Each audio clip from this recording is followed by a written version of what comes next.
Hello! Thanks for watching, and welcome to the next video in my series on basic statistics. Now, as usual, a few things before we get started. Number one, if you're watching this video because you are struggling in a class right now, I want you to stay positive and keep your head up. If you're watching this, it means you've accomplished quite a bit already. You're very smart and talented, but you may have just hit a temporary rough patch. Now, I know with the right amount of hard work, practice, and patience, you can work through it. I have faith in you. Many other people around you have faith in you. So should you. Number two, please feel free to follow me here on YouTube, on Twitter, on Google+, or on LinkedIn. That way, when I upload a new video, you know about it. And it's always nice to connect with my viewers online. I feel that life is much too short and the world is much too large for us to miss the chance to connect when we can. Number three, if you like the video, please give it a thumbs up. Share it with classmates or colleagues or put it on a playlist. That does encourage me to keep making them for you. On the flip side, if you think there's something I can do better, please leave a constructive comment below the video, and I will take those ideas into account when I make new ones. And finally, just keep in mind that these videos are meant for individuals who are relatively new to stats. So I'm just going over basic concepts, and I will be doing so in a slow, deliberate manner. Not only do I want you to know what is going on, but also why and how to apply it. So, all that being said, let's go ahead and get started. So this video is the next in our series about simple linear regression. In our last two videos, we talked about the very basics of regression and introduced other basic concepts like the algebra of lines and general patterns to look for on a scatter plot. In this video, we're going to learn about the fundamental concept in linear regression, the least squares method. We will talk about how the least squares method relates to the previous concepts we have learned, and then we will actually use the method to calculate the least squares line, or the regression line. This video will involve formulas and simple calculations. While you may not have to find a simple regression line by hand very often, it's not that difficult to do. And this video will at least show you how it's done so you understand the underlying mechanics. So if you are new to regression or are still trying to figure out exactly what it even is, this video is for you. So sit back, relax, and let's go ahead and get to work. So in this video, we will continue to use the previous problem we have used in other videos, so I'll review it very quickly. Let's assume that you are a small restaurant owner or a very business-minded server or waiter at a nice restaurant. Here in the US and elsewhere, tips are a very important part of a waiter's pay. Most of the time, the dollar amount of the tip is related to the dollar amount of the total bill. So there's dependency there. As the waiter or owner, you would like to develop a model that will allow you to make a prediction about what amount of tip to expect based on the bill. Therefore, one evening, you collect data for 6 meals. Now, in the last video, you only had the tip data, but now you were able to go back and get the actual bill data as well. So now you are working with two variables that are matched pairs. So you can see we have 6 meals over here on the right. So in the left column we have the total bill, and then on the right we have the tip. So for our first meal, our first table, or whatever it was, the total bill was $34. And the tip that went along with it was $5. And then the next meal, the total was $108, and then the tip amount was $17, and so on and so forth. Now you want to know, to what degree can the tip amount be predicted by the bill amount? So in this case, the tip is the dependent variable. So we're sort of making a logical claim that the tip amount is dependent on the total bill amount. And it's important to set up your variables this way. It would not make sense to say the total bill amount is dependent on the tip amount. That's reverse. So we want to say what's actually true sort of in real life, that the tip amount is dependent on the total bill amount. So the tip amount is the dependent variable and the bill amount is the independent variable. Now, in a previous video, we looked at that situation where we only had the tip data. And what we determined in that case where we only have the one variable, the tip data, all we could do was use its mean as the best predicted value. So based on that data, we found that the mean of the tips was $10. Therefore, our best prediction for the 7th meal would be $10. That's the best we could do. So we went ahead and plotted our points, and we noticed that we have a horizontal line of the tip amount of $10. That's the black dotted line. And then we put all of our tips in relation to that line. Then we found the difference, or the distance, between the line and the tip. Then we squared that difference, and then we added up all those differences. And what that gave us are the squared residuals, or the squared error. And then we added them up. So the sum of the squared errors, or the sum of the squared residuals, was 120. Now, when conducting simple linear regression with two variables, we will determine how good the regression line fits the data by comparing it to this type. Literally, in this case, in this problem, we're going to compare our regression solution to this line, where we pretend the second variable doesn't even exist. So remember, beta sub 1 is our slope. A horizontal line has a slope of 0. So in this case, the line we're looking at here, our beta sub 1 is 0. But the whole idea is that when we do regression, we're going to compare that model to this model, and hopefully it's better. And we'll talk about exactly what better means as we go. So what exactly is the least squares method? Well, it depends on this general idea called the least squares criterion, and it looks like this. Now, it's kind of an ugly expression there, but I'm going to pick it apart so we can understand exactly what each thing means. Now, let's start at the left. What does MIN mean? Well, it means minimum, or minimization. Then we have the summation symbol there in the middle. Now we look over further to the right. Now we notice that we have two values in parentheses that we are subtracting. So we're going to find the difference of two somethings we don't know yet. And then we're going to square that difference. So let's put it all together. We're going to find the difference of two things. We're going to square that difference. And then we're going to add them all together. That's the summation. And the goal is to minimize that sum. So y sub I is the actual observed value of the dependent variable. In this case, it's the actual tip amount that occurred in the restaurant. That's why it's the observed value. Now y hat sub I is the estimated or the predicted value of the dependent variable. So this is the predicted tip amount based on our regression model. So what are we going to do here? We're going to have two values for every x on the graph. We're going to have the actual observed tip, and then we're going to have the tip the model predicted. Now those are not going to usually be the same. There's going to be some difference between the two.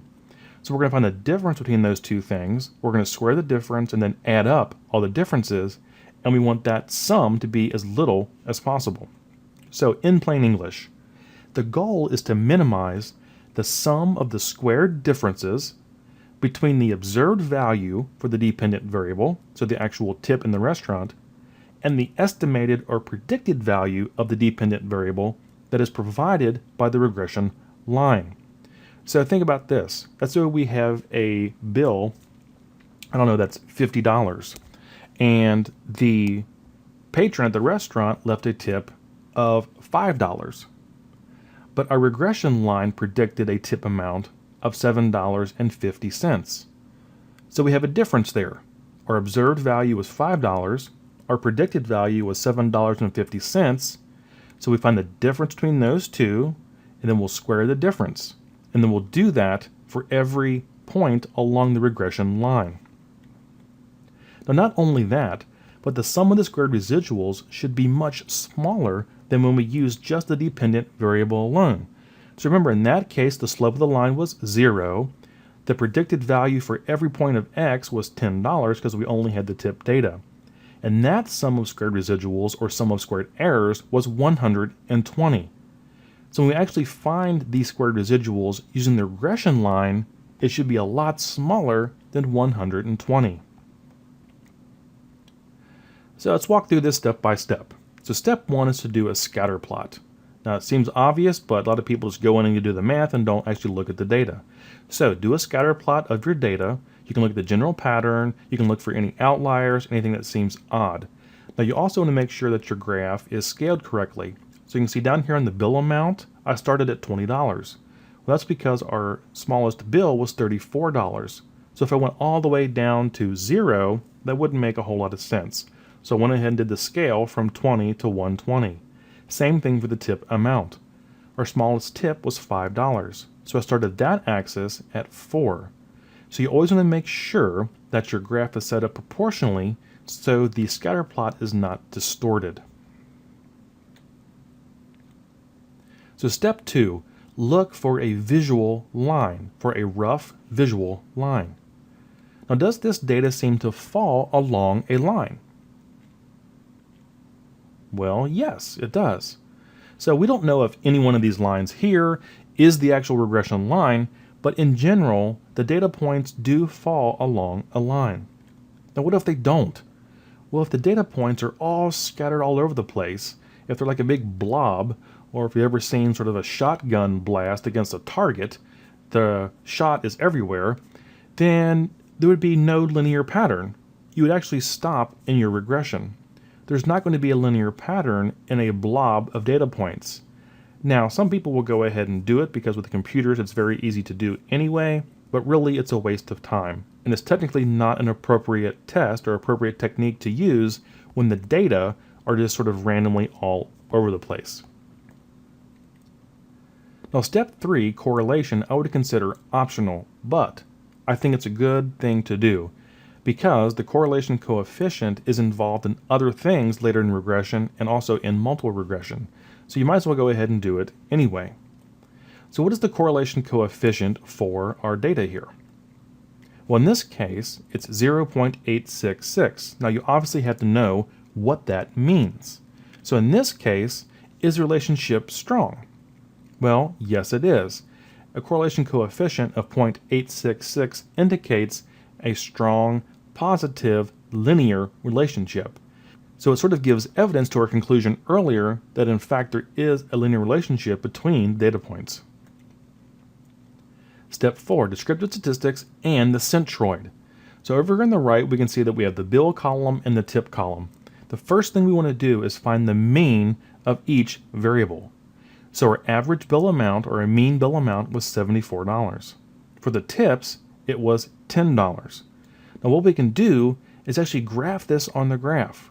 So we'll take our mean of the bills of $74, then we'll take the mean of the tips, which was $10, and we'll actually graph a point there. Now this point is very important, and it's called the centroid, and here's why it's important. The best fit, or the least squares regression line, will or must pass through the centroid. So whatever our regression line happens to be, it has to go through the centroid, which is comprised of the mean of the x variable and the mean of the y variable. And remember, it takes 2 points to make a line.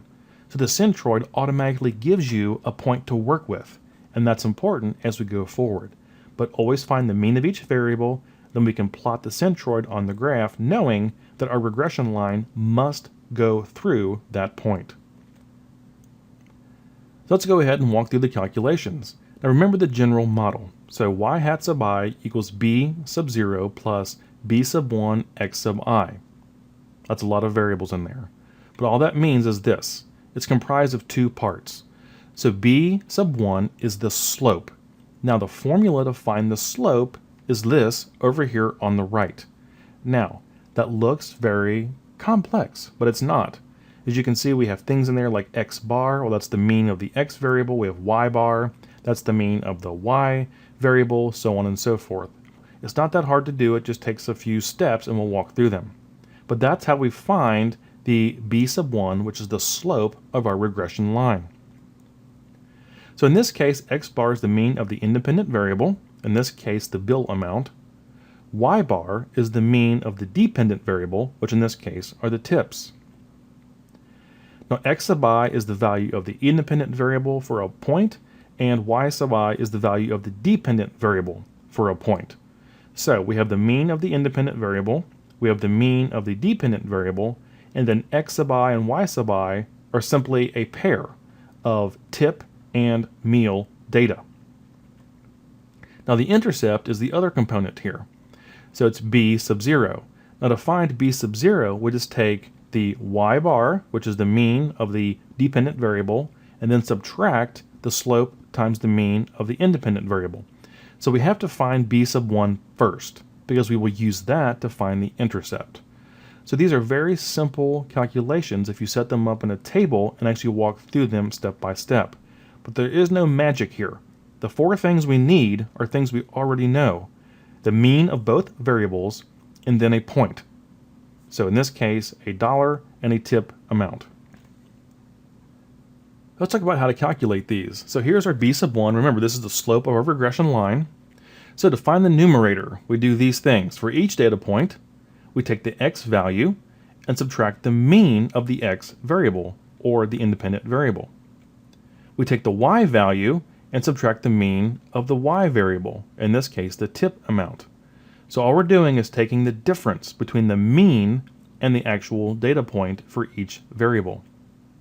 And then we multiply those two things together, and then we add up all their products. Now we're going to walk through an actual calculation so you actually see it in action, but this is what we do.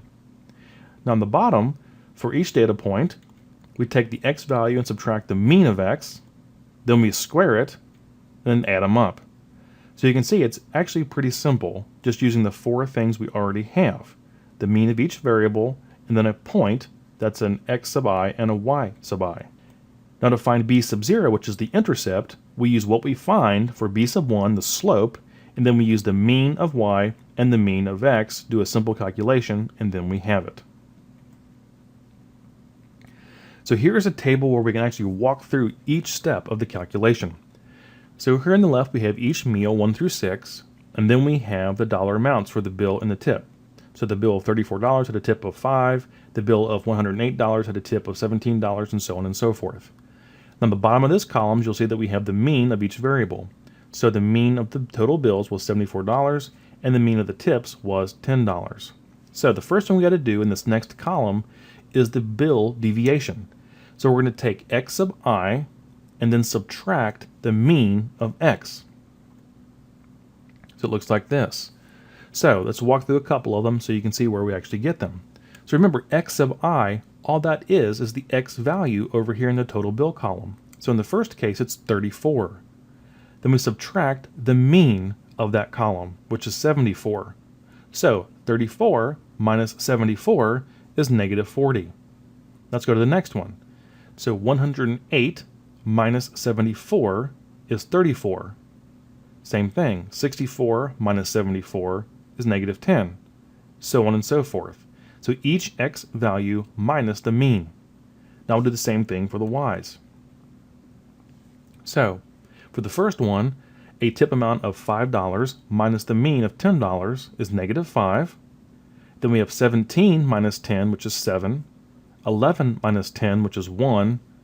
8 minus 10, which is negative 2, and so on and so forth. So each y value minus its mean. Now look at the next column. What are we going to do? Well, we're going to multiply those two things together. It's just the product of those two. So negative 40 times negative 5 is 200. 34 times 7 is 238. Negative 10 times 1 is negative 10, and so on and so forth. Now we need to find the sum of those things. So we're going to add them all up, and then when we do, we have a value of 615. Now the next column, what do? We're going to square what we found in the bill deviation column. So negative 40 squared is 1600. 34 squared is 1156. Negative 10 squared is 100, and so on and so forth. Then we're going to add all those up, and that's 4,206. Very, very simple if you just followed along step by step. Let's go ahead and calculate the slope of our regression line. So remember, here it is. So b sub 1 is equal to this fraction here that involves things we just found in the previous slide. Now I've color-coded everything so you can see how everything relates to the actual formula. So in the numerator, you can see that the terms in that numerator are the same thing as the terms in the deviation products column. So the sum of that column will be our numerator. Now in the denominator, we can see that that term is the same thing as our bill deviations squared over here. So the sum of that column will be the denominator. B sub 1, or the slope of a regression line, is 615 divided by 4,206. And we get those from our columns over here on the right. So when we go ahead and do that division, the slope of our regression line is 0.1462. Now what about the y-intercept? Well, here is our general formula. Now we know what our b sub 1 is, or our slope is. We just found it. And here is the rest of the information we need. We need y bar and x bar, which is just the mean of the bills and the mean of the tips. So we'll go ahead and substitute everything in. So the mean of the tips, or the y bar, is 10 minus b sub 1, which is our slope, which is up there at the top, and then the mean of the x's, or the mean of our total bills, which is 74. So we'll go ahead and do all that out, and we end up with an intercept of negative 0.8188. What is our regression line? So here's a general formula. B sub 0 is our intercept. We found that out, negative 0.8188. Our slope is 0.1462. Now all we have to do is assemble it. We've got to put it all together. And it looks like this, or this. So y hat sub I equals negative 0.8188, that's our intercept, plus 0.1462x. So that's our slope, b sub 1, up there at the top. Now we could rearrange it and put the slope first. So 0.1462x minus 0.8188 for the intercept. So it doesn't matter how you rearrange it. Some software packages will display it one way, some will display it the other way. It really does not matter as long as you know what each section or each term in there means. Now, I went ahead and did this in Microsoft Excel, and here's what it gave us. It gave us a y equals 0.1462x minus 0.8203. Now, what was our calculation? 0.1462x minus 0.8188. Now notice there's a little bit difference due to rounding in the intercept, and that's okay. Now I will say this, that regression is very sensitive to rounding. So it's always best practice to take your calculations out to 4 decimal places. But here we have a slight difference due to rounding. But our manual calculation that we just did is the exact same that Excel came up with there at the top.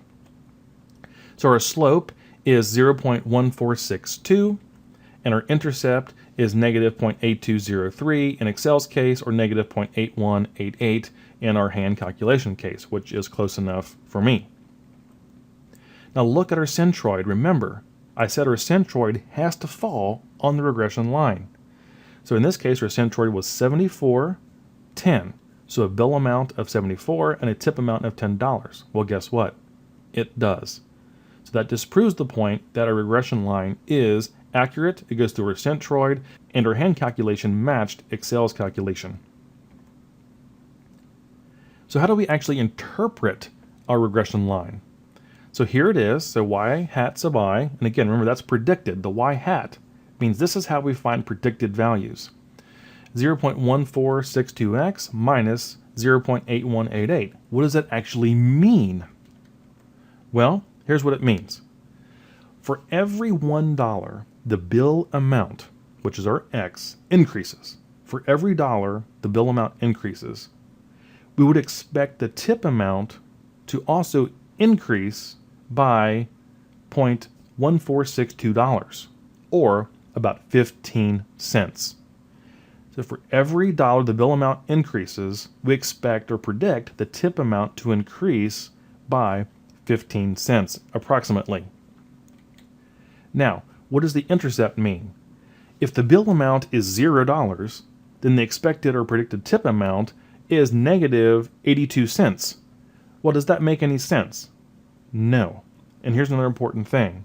The intercept may or may not have any real meaning in real life. So it may or may not make sense. In this case, it doesn't make any sense. So it has to be part of our prediction equation or our regression equation, but it does not really make sense in real life. Sometimes it does, sometimes it doesn't. It just depends on the problem. But the important thing to get out of this slide is how the dependent variable changes in relation to 1 unit change in the independent variable. So for every $1 the bill amount increases, we expect the tip amount to increase by about 15 cents or $0.1462. And that's because it's positive. But is this regression line model any good? Well, we don't know that yet. And that will be the topic of our next video. Okay, so we've reviewed sort of the heart or the core of simple linear regression, which is the least squares method. So we talked about how to put our data on a graph, make sure it actually follows a linear relationship. If it doesn't, then we should abandon the regression because it doesn't make sense to try to force a linear model on data points that are scattered all over the place. We talked about how we should format our graph so it doesn't distort our data points as well. We also talked about doing a correlation analysis to figure out if a strong linear relationship exists between our two variables. Now again, that's sort of optional, but I do suggest doing it because that comes into play later on and also in multiple regression. Now once we have that, we use the actual step-by-step method to calculate b sub 1, which is the slope of a regression line, and b sub 0, which is the intercept. Now when we calculated those, we found out that by putting them together, we generated our regression line. Now we can go ahead and graph our regression line, and it better go through our centroid, which is the mean of each variable as plotted as a distinct point on the graph. But of course, in the end, we don't know if this regression line is any good.